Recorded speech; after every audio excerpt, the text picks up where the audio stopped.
Jack Nagel. I'm a professor of political science at the University of Pennsylvania. Okay. How do you increase voter turnout in urban communities?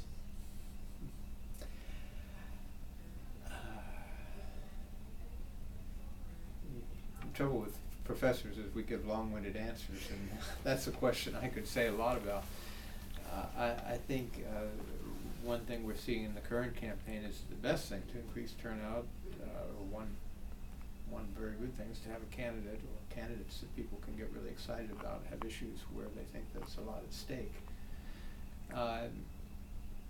On a more mundane level and year in and year out, not just in a big election, an exciting election, you need to make it easier for people to vote, look at registration, overcome registration problems, overcome problems at the polls that might discourage people from voting, make it as easy as possible, not have people standing in long lines or having short hours when they're able to vote. It also matters a great deal to have personal contact.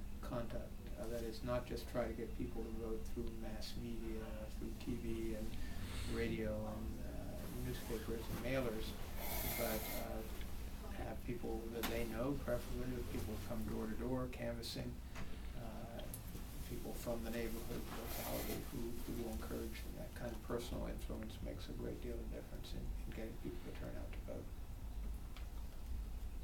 Do you believe that the Electoral College is accurately reflects who the American people really want in the White House? Well, that's a good question. I just taught a class at Penn this morning about the Electoral College, and I'm doing a paper on the Electoral College.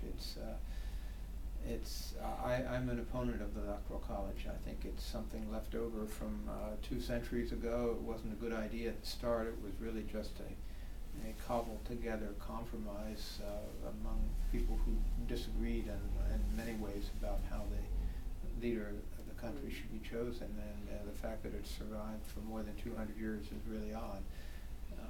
It has a lot of bad things about it. One drawback we saw in 2000 is that it can choose a person who doesn't have the most votes, and that's a little odd in democracy. I think the person who has the most votes ought to win. Another possibility, doesn't happen very often, but when it does happen, it could be a complete disaster, is that it might not produce a result. It's not sure. If you look at the actual rules of it, the Electoral College can be deadlocked. It could be thrown into the House of Representatives in a procedure that would really be bizarre, because each state would get one vote. Wyoming and California have the same vote in the House. Even the House could deadlock. So there's a potential that the Electoral College would absolutely fail to produce a president. We came close to that in 2000 also, if the Supreme Court hadn't intervened, for better or for worse. So I think the Electoral College is a potentially very dangerous institution. And even when it doesn't produce a disaster, it distorts our politics.